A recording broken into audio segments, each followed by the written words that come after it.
പെണ്ണു വിഷയത്തിൽ ഇവൻ ഭയങ്കര വീക്കാണ്. നാട്ടിൽ പോയി കഴിഞ്ഞാൽ എനിക്കറിയത്തില്ല. ഇവിടെ ബഹ്റിനിലൊക്കെ അവൻ ഹോട്ടൽ തുടങ്ങിയത് തന്നെ ഈ കാര്യത്തിന് വേണ്ടിയാണ്. ഇതൊന്നും ആർക്കും അറിയത്തൊന്നുമില്ലെന്നേ. ആൾക്കാർ ചുമ്മാ എന്തെങ്കിലും കേട്ടു പറഞ്ഞു. ഇവിടെ ആയിരുന്നപ്പോഴും അവന് സൗദിയിൽ ഇത്രയും റെസ്ട്രിക്ഷൻ ഉണ്ടായിരുന്നിട്ട് പോലും അവൻ അതിന്റെ വലിയ ആളായിരുന്നു. അവന് കുറെ നേഴ്സുമാരൊക്കെ പരിചയക്കാരുണ്ട്. അവന്റെ ഭാര്യ കോട്ടയം ഇന്ദ്രപ്രസ്ഥയുടെ ഓണറായിട്ടുള്ള വിജയകുമാറിന്റെ ഡോക്ടർ മീരയുടെ സംസ്കാര ചടങ്ങുകൾ ഇന്ന് കഴിഞ്ഞിട്ടുണ്ടായിരുന്നു. എന്തായാലും നമുക്ക് ഒരു കാര്യം വളരെ വ്യക്തമാണ്. ഈ അമിത് എന്ന് പറയുന്നവൻ ഒറ്റയ്ക്കല്ല ഈ ഒരു കൊലപാതകം ചെയ്തത്. അവനെ കൊണ്ട് സത്യം പറഞ്ഞാൽ ചെയ്യിപ്പിച്ചതാണ്. ആ ചെയ്യിപ്പിച്ചവരെയാണ് നമ്മൾ കണ്ടുപിടിക്കേണ്ടത് ഈ ഒരു വിഷയത്തിൽ. ശരിക്കും ഇനി ആ വീട്ടിൽ ഗായത്രി എന്ന് പറയുന്ന ആ ഒരു പെൺകുട്ടി മാത്രമേ ഉള്ളൂ. അപ്പോൾ ആ പെൺകുട്ടിയാണ് ഇനി ഈ ഒരു വിഷയത്തിൽ ഇനിഷ്യേറ്റീവ് എടുത്തിട്ട് കേസ് കൊടുക്കേണ്ടത്. ശരിക്കും CBI കൊണ്ട് വല്ലതും കേസ് അന്വേഷിപ്പിക്കുക. എങ്കിൽ കുറച്ചും കൂടിയൊക്കെ സത്യങ്ങൾ നമുക്ക് തിരിച്ചറിയാനായിട്ട് പറ്റും. എന്തായാലും ഇതിനോടൊക്കെ ആകാൻ തന്നെ ഈ വിജയകുമാർ എന്ന് പറയുന്ന ഒരു വ്യക്തിയുടെ കൂടെ ജോലി ചെയ്തിട്ടുണ്ടായിരുന്ന ഒരുപാട് പേരുടെ വോയിസ് നിലവിൽ പുറത്തു വന്നിട്ടുണ്ട്. ഇവർ ഈ വിജയകുമാർ എന്ന് പറയുന്ന മനുഷ്യനെ പറ്റിയിട്ട് നല്ലതും പറയുന്നുണ്ട്, ചീത്തയും പറയുന്നുണ്ട്. ചീത്തയായിട്ട് പറയുന്നതെന്ന് വെച്ച് കഴിഞ്ഞാൽ ഇയാൾ നല്ല രീതിയിലല്ല കാശുണ്ടാക്കിയത്, കുറച്ച് ഉടായിപ്പ് പരിപാടികളൊക്കെ കാണിച്ചിട്ടാണ് കാശുണ്ടാക്കിയത്. അതുമാത്രമല്ല, ഈ വിജയകുമാർ കാരണം ഒരുപാട് ആൾക്കാർക്ക് മാനസിക ബുദ്ധിമുട്ടുകൾ ഉണ്ടാക്കിയിട്ടുണ്ട്, ഒരാൾ ജയിലിൽ കിടന്നിട്ടുണ്ട്. അങ്ങനെയൊക്കെയുള്ള ആൾക്കാരുടെയൊക്കെ വെളിപ്പെടുത്തലുകളാണ് നിലവിലിപ്പം പുറത്തു വന്നുകൊണ്ടിരിക്കുന്നത്.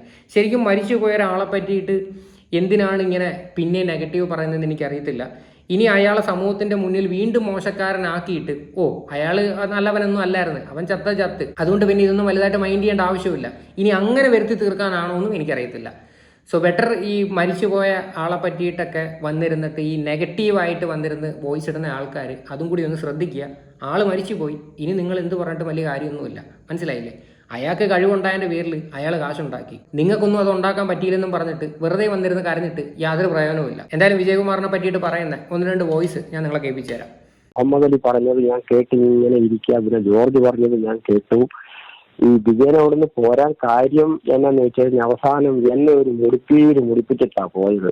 അയ്യോ, ഞാനാണ് അവന്റെ അവസാനം എറിഞ്ഞ സാധനങ്ങൾ മുഴുവൻ വാങ്ങിച്ചു. 5 ലക്ഷം റിയാലിന്. എനിക്കപ്പോൾ ഒരു സൂപ്പർ മാർക്കറ്റ് ഉണ്ടായിരുന്നു. ഞാൻ ഈ ലോ പ്രൊഫൈലിൽ ഇങ്ങനെ പോയിക്കൊണ്ടിരിക്കുകയായിരുന്നു. അവസാനം ഒരു ബാംഗ്ലൂർ വന്നിട്ട് പറഞ്ഞ, അച്ചായ ഇങ്ങനെയൊക്കെ പോയാൽ മതിയോ, നമുക്കൊരു ഇച്ചിരി വലിയതാകണ്ടേ എന്നൊക്കെ ചോദിച്ച് എന്നോട് പറഞ്ഞ് ഞാൻ പോയി നോക്കി. സ്റ്റോർ നിറച്ച് സാധനം. കാരണം ഇവൻ തുടങ്ങിയ കാലം മുതലുള്ള സാധനങ്ങൾ, പോകാത്ത സാധനങ്ങൾ, ഈ സ്മഗിൾ ചെയ്ത സാധനങ്ങളെല്ലാം അവിടെ വെച്ചിരിക്കുകയായിരുന്നു. ഇത് എവിടെയായിരുന്നു ഷോപ്പ്? ദമാമില്. ഫാഹിദ് അൽ ബീവി എന്നായിരുന്നു സ്പോൺസറിന്റെ പേര്. കമ്പനിയുടെ പേര് സഫയർ ട്രേഡിങ്. അവസാനം ഞാൻ പോയി നോക്കി. ഞാനും എന്റെ ചേട്ടന്റെ മക്കളും ഞങ്ങളെല്ലാരും കൂടെ പോയി നോക്കി. അപ്പൊ എല്ലാം കാർട്ടൂൺ കണക്കിന് അടുക്കി വെച്ചിരിക്കുക. അപ്പൊ എന്നെ കമ്പ്യൂട്ടറെ കാണിച്ചിട്ട് പറഞ്ഞത് 1 മില്യന്റെ സാധനമുണ്ട്, എനിക്ക് 5 ലക്ഷം റിയാൽ തന്നാൽ മതി എന്ന് പറഞ്ഞു. ഞാന് 2.5 ലക്ഷം റിയാൽ ഒരു പരുവത്തിന് ഒപ്പിച്ചു കൊടുത്തൊരു അഡ്വാൻസ്. അപ്പൊ അഡ്വാൻസ് ഒക്കെ എന്ന് പറഞ്ഞാൽ ഞാൻ ബഹ്റിനിൽ ഹോട്ടൽ തുടങ്ങി. അപ്പൊ 2008 കേട്ടോ. ഞാനല്ല, അവൻ വിജയൻ ഹോട്ടൽ തുടങ്ങി. അതുകൊണ്ട് എനിക്ക് പെട്ടെന്ന് പൈസ വേണം, അർജന്റാണ്, അല്ലെങ്കിൽ ഞാൻ വേറെ ആൾക്ക് കൊടുക്കും എന്നൊക്കെ പറഞ്ഞു. ഈ മാംഗ്ലൂരും പറഞ്ഞു, അച്ഛാ അത് കൈവിട്ടു പോയ ഇവരൊക്കെ പറഞ്ഞ പോലെ ഒരു 8-10 വണ്ടി, കുറെ ആൾക്കാരൊക്കെ ഇവനെ അങ്ങ് കൊല്ലാൻ നടക്കുന്നവരാ. അതൊക്കെ അവസാനം അങ്ങനെ അറിയുന്നത്. കാരണം കൈ കിട്ടിയാലേ. ഈ പറഞ്ഞവരൊക്കെ എനിക്കറിയാം. ഇവരൊക്കെ എന്റെ കൂടെ വന്നവരെ, എന്റെ സ്റ്റാഫായിട്ട് അവസാനം നിന്നവരാ. അവസാനം ഇവർ ഞാൻ 2.5 ലക്ഷം റിയാൽ ഞാൻ ഒപ്പിച്ചു കൊടുത്തു. 2.5 ലക്ഷം ഇപ്പോഴത്തെ കണക്കനുസരിച്ച് പറഞ്ഞാൽ ഒരു റിയാലിൽ 22 റിയാലുണ്ട്, 22 റുപ്പീസ് ഉണ്ട്. അന്നൊരു 18-16 രൂപ വരുമായിരുന്നു. ഞാനും എന്റെ വൈഫും ഇവിടെ ജോലി ചെയ്തോണ്ടിരുന്നു. ഞാനിതൊന്നും പറയണ്ട, ആരെയും അറിയിക്കണം. ഞാൻ ഇവൻ മരിക്കുന്നതിന്റെ അന്ന് ഞാൻ കോട്ടയത്തുണ്ട്. ഞാൻ ഇവന്റെ ഇന്ദ്രപ്രസ്ഥ ഹോട്ടലിന്റെ മുമ്പിൽ നിന്ന് ഒരു വണ്ടിയുടെ ടയർ മാറിക്കൊണ്ടിരുന്നപ്പോ ഞാൻ ആ ടയർ കടക്കാരനോട് ചോദിച്ചു, ഈ വിജയൻ ഇത് വിറ്റിട്ട് പോയോ അതോ ഇവിടെ ഉണ്ടോ എന്ന് ചോദിച്ചു. എനിക്കൊന്നും അറിയത്തില്ല, ഞാൻ അവരുമായിട്ടൊന്നും ഒരു കോണ്ടാക്ട് ഇല്ലെന്ന് എന്നോട് പറഞ്ഞു. എന്നിട്ട് ഈ 2.5 ലക്ഷം വാങ്ങിച്ചു കഴിഞ്ഞ് ബഹ്റിനിൽ ഹോട്ടൽ തുടങ്ങി. എല്ലാം കൊണ്ടുപോയി. അവിടെ എന്നെ കൊണ്ടുപോയി ദുബായിലും അവിടെ ഇവിടെ എല്ലാം കൊണ്ട് ആൾക്കാരെ സപ്ലൈസിനെ എല്ലാം പരിചയപ്പെടുത്തി. അപ്പൊ ഇത് ഒരു വിധത്തിൽ മുമ്പോട്ട് പോകത്തില്ല. ഇത് വെച്ച് തലയൊഴിയാൻ വേണ്ടിയാണ് നമ്മളെ പിടിച്ചത്. കറക്റ്റ്. ഇതിനല്ലെങ്കിൽ ഇത് വിട്ടിട്ട് പോവുക. അപ്പൊ സ്പോൺസറും പറഞ്ഞു, കുഴപ്പമില്ല, നീ എടുക്ക എന്നൊക്കെ എന്നോട് പറഞ്ഞു. ഈ മാംഗ്ലൂരിയാണ് ഇതിനകത്തുണ്ടായിരുന്ന മെയിൻ ആള്. അതായത് ഈ ഒരു മനുഷ്യന്റെ ഒരുപാട് കാശ് ഈ വിജയകുമാർ എന്ന് പറയുന്ന ഒരു വ്യക്തി പറ്റിച്ചു. അതായത് എക്സ്പയറി ആയിട്ടുള്ള പ്രൊഡക്റ്റ് കൊടുത്തിട്ട് പറ്റിച്ചു എന്നുള്ള രീതിയിലാണ്. അതിന്റെ പേരിൽ ഈ ഒരു പുള്ളിക്കാരൻ ജയിലിലൊക്കെ പോയി കിടന്നിട്ടുണ്ട്. അതിന്റെയൊക്കെ കഥകളാണ്. പുള്ളിയുടെ വീട് വരെ വിൽക്കേണ്ട സാഹചര്യങ്ങൾ ഉണ്ടായിട്ടുണ്ട്. അങ്ങനെയൊക്കെയുള്ള കാര്യങ്ങളൊക്കെയാണ് പുള്ളിക്കാരൻ പറയണത്. ശരിക്കും പറഞ്ഞു കഴിഞ്ഞാൽ ഈ ഒരു വ്യക്തിയുടെ ഭാഗത്ത് മിസ്റ്റേക്ക് ഉള്ളതുപോലെ എനിക്ക് തോന്നി. കാര്യം 5 ലക്ഷം റിയാലൊക്കെ കൊടുത്തിട്ട് നമ്മൾ ഇത്രയും സാധനങ്ങൾ വാങ്ങുമ്പം അത് എക്സ്പയറി ഡേറ്റ് കഴിഞ്ഞതാണോ അല്ലയോ എന്ന് നമ്മുടെ ഭാഗത്തു നിന്നും കൂടി ഒന്ന് ചെക്ക് ചെയ്യണം. അപ്പം അങ്ങനെയൊക്കെയുള്ള വീഴ്ചകേട് ഈ ഒരു പുള്ളിയുടെ ഭാഗത്ത് നിന്നുകൊണ്ട് എന്തായാലും പുള്ളിക്കാരൻ നല്ല രീതിയിൽ അനുഭവിച്ചിട്ടുണ്ട്. ഇനി അത് മാത്രമല്ല, ഈ പുള്ളി വേറെയും കുറച്ച് കാര്യങ്ങൾ പറയുന്നുണ്ട്. പ്രത്യേകിച്ച് വിജയകുമാർ എന്ന് പറയുന്ന ഒരു വ്യക്തി സ്ത്രീ വിഷയത്തിൽ വളരെ വീക്ക്നെസ് ആയിട്ടുള്ള ഒരു വ്യക്തിയായിരുന്നുവെന്നും ഇയാളുടെ അടുത്തും കുറെ സ്ത്രീകളുമായിട്ട് സൽക്കരിക്കാൻ നോക്കിയെന്നും ഒക്കെയുള്ള രീതിയിൽ ഈ പുള്ളി പറയുന്നുണ്ട്. അത് നമുക്കൊന്ന് കേട്ടു നോക്കാം. എങ്ങനെ ഈ ആസാമി ഇങ്ങനെ കൊന്നെന്നുള്ള എനിക്ക് പിടികിട്ടാത്തത്. നല്ല ആരോഗ്യമുണ്ടെന്ന്, ഇപ്പോഴും നല്ല ആരോഗ്യമായിരുന്നു. ഇവിടുന്നൊക്കെ പോകുമ്പോൾ നല്ല സൂപ്പർ. പെണ്ണു വിഷയത്തിൽ ഭയങ്കര വീക്കാണ്. നാട്ടിൽ പോയി കഴിഞ്ഞാൽ എനിക്കറിയത്തില്ല. ഇവിടെ ബഹ്റിനിലൊക്കെ പോലെ ഹോട്ടൽ തുടങ്ങിയത് തന്നെ ഈ കാര്യത്തിന് വേണ്ടിയാണ്. ഇതൊന്നും ആർക്കും അറിയത്തൊന്നുമില്ലെന്നേ. ആൾക്കാർ ചുമ്മാ എന്തെങ്കിലും കേട്ടു പറഞ്ഞു. ഇവിടെ ആയിരുന്നപ്പോഴും അവന് സൗദിയിൽ ഇത്രയും റെസ്ട്രിക്ഷൻ ഉണ്ടായിരുന്നിട്ട് പോലും അവൻ അതിന്റെ വലിയ ആളായിരുന്നു. അവന് കുറെ നേഴ്സുമാരൊക്കെ പരിചയക്കാരുണ്ട്. അവന്റെ ഭാര്യ ജോലി ചെയ്യുന്ന ഹോസ്പിറ്റലുള്ളവരെ എങ്ങനെയൊക്കെ പരിചയപ്പെടും. പിന്നെ ബഹ്റിനിലാണെങ്കിൽ ഇതുങ്ങളങ്ങ് നടക്കുകയാണല്ലോ ഇതിനു വേണ്ടി തന്നെ.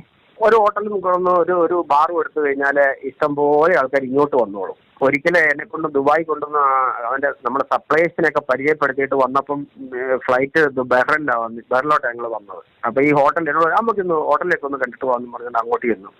അങ്ങോട്ട് ചെന്നപ്പോൾ അവൻ ആരാണ്ട് ഫോൺ ചെയ്തൊരു 4-5 മിനിറ്റ് കഴിഞ്ഞപ്പോൾ ഒരു 3-4 പെമ്പിള്ളേരിങ്ങ് വന്നു. ഞാനവിടെ സോഫയിൽ ഇരിക്കുകയാണ്. ഒരു പെണ്ണിനെ വിളിച്ചിട്ട് പറഞ്ഞു ഒന്ന് സോഷ്യലാക്കണം എന്നെ.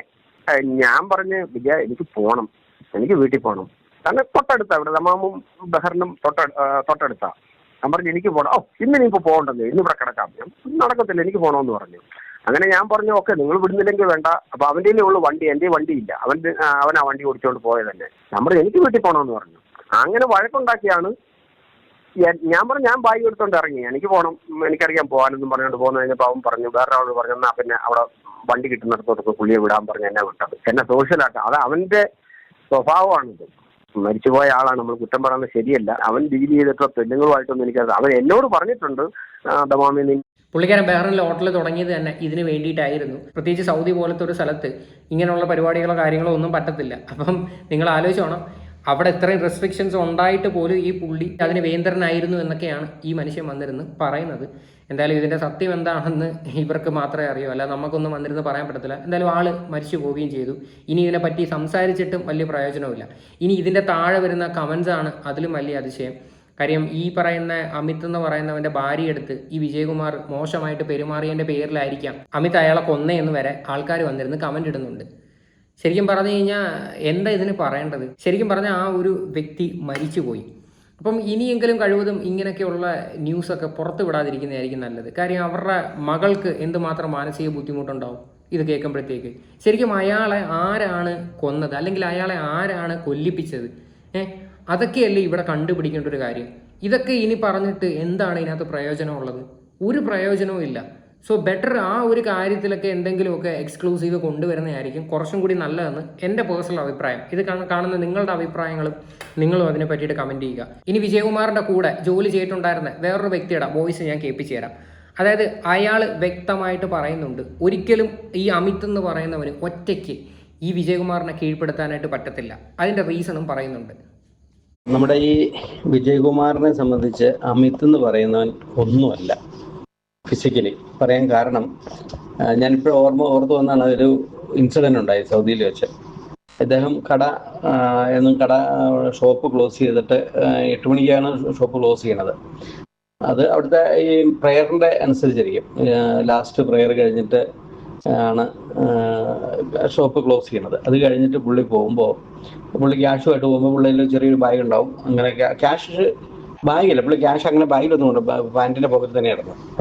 ക്യാഷൊക്കെ ആയിട്ട് ഇങ്ങനെ പോകുമ്പോൾ ഈ അവിടുത്തെ ലോക്കൽസ് ഉണ്ട്, ഈ കണ്ട പിടിച്ചുപറിയും ഒക്കെ ആയിട്ട് നടക്കുന്ന ഈ അറബികൾ, അത് ഈ കറമ്പന്മാരെന്ന് പറയും. അതായത് ഈ കറുത്തിരിക്കും അവന്മാരെ കണ്ട നൈജീരിയക്കാരെ പോലെ അവന്മാർ പഠിക്കുന്ന പോലെ അവന്മാരിങ്ങനെ പിടിച്ചുപറി, മൊബൈൽ ഫോൺ തട്ടിപ്പറിക്കുക, ആരെങ്കിലും ഒറ്റയ്ക്ക് പോലെ പിടിച്ചുപറിയാണ് അവരുടെ മെയിൻ ഇത്.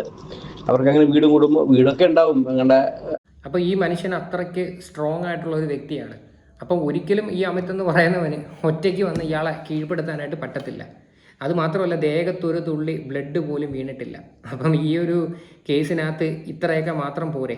അതുകൊണ്ടാണ് നമ്മളെല്ലാവരും പറയണത്, ഈ ഗായത്രി എന്ന് പറയുന്ന ഒരു വ്യക്തിയാണ് ഈ ഒരു വിഷയത്തിൽ ഇനിഷ്യേറ്റീവ് എടുക്കേണ്ടതും ഇതിൻ്റെ പിന്നിൽ എന്തെങ്കിലുമൊക്കെ കള്ളത്തരം ഉണ്ടെങ്കിൽ കണ്ടുപിടിക്കേണ്ടതും.